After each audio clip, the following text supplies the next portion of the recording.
Hey guys, how you doing today? I'll be doing a short review, like a revisit of the Google Pixel 6 Pro in 2022.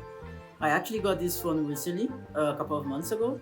So I already got it after all the most of the bugs had been fixed and everything. So my experience will be a little different from most reviewers. But as you can see, I like the construction of the phone. It's a nice design actually. I think it's better than the old design from the Pixel 4. But I don't think it feels as premium as the Pixel 4, weirdly enough. I did like the accent buttons they had before. The screen is quite nice. It's very nice. It's quite HD, 120 hertz. It's alright. It's quite bright. Not as bright as the top flagships, but it's good. It's a very fast phone.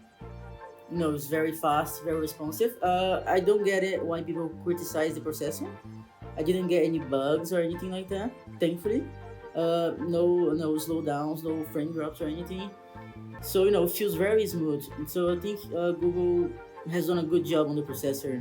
Especially for the price. I mean, I think the only competitor for the price would be maybe like the iPhones and stuff like that. But it's good. It's a good phone. It's updated. It keeps the updates all the time. It's Google, so you get updates all the time compared to at least other Android phones. With the exception to Samsung. I'm doing the Geekbench. I'll show you the results later. So there's a criticism that I have of the screen actually. I noticed that the phone keeps blowing up like images. Like this is the Xperia 5 III on the left, and I noticed the Pixel 6 Pro, the color depth and the accuracy is not as good as the Xperia 5 III, which is a phone on the similar price range. As you can see this picture from the movie the Titanic, as you can see on the left, the Pixel 6 Pro blows up a lot of the highlights, and the color depth is not as the shadows are not as deep as on the Xperia 5 III.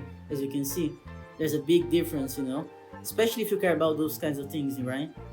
As you can see, well, the screen is nice. If you're not like a film snob, or if you're not like comparing phones side by side, you're not gonna like notice this too much. It's a good screen, it's a good resolution. It's really nice to watch movies and stuff. The audio is actually quite good, no complaints there. I mean, not as good as the iPhones and stuff, the new iPhones, but it's good enough.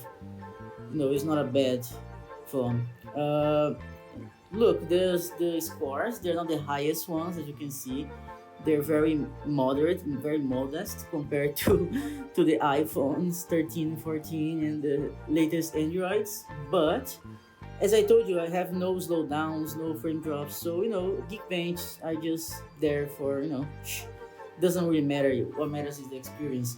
I don't really like though is the stretch that I have to do with my hands because the phone is too big. It's hard to reach. Uh, it doesn't feel really good in the hands. This here's another video that I'm showing you. As you can see, it kind of blows up the highlights and the shadows are not as deep as the Xperia 5 III. And I compare it to my iPhone as well, it's the same thing. The battery is alright, it's not too bad, like 7 6 7 hours, could be better, but look, there's some pictures I took with the camera, which are good, but I didn't really find a big difference from the Pixel 4 camera. To be honest, actually, in some areas I did find there was like a downgrade. I'm not sure. I mean, the camera is good. Don't get me wrong, but it's not like top notch. Top of everything. It's too much hype. It does have some nice software features, as you can see. You can remove people. You see with the eraser tool. That's really smart, actually. Google does well on the software things. But the portrait mode sometimes gets some weird bugs, and it looks too artificial. As I'm gonna show you now, look at this picture. I'm gonna zoom in. Can you see? It messes up all the details. Look at that. It looks horrible. Look at that. I didn't really like that for a phone for the Pixel 6 Pro. This is a selfie camera. It's alright. It's actually quite good. But to be honest, it's a good phone. The camera is quite good, but not top notch. Not what you're expecting for all the hype that the YouTubers talked about. You were expecting like something extra amazing, but I didn't really find that. But it's alright. Why I'm gonna complain, right? It's a good phone. The camera is good. The processor is quite good. The screen is good. everything is good, but not great.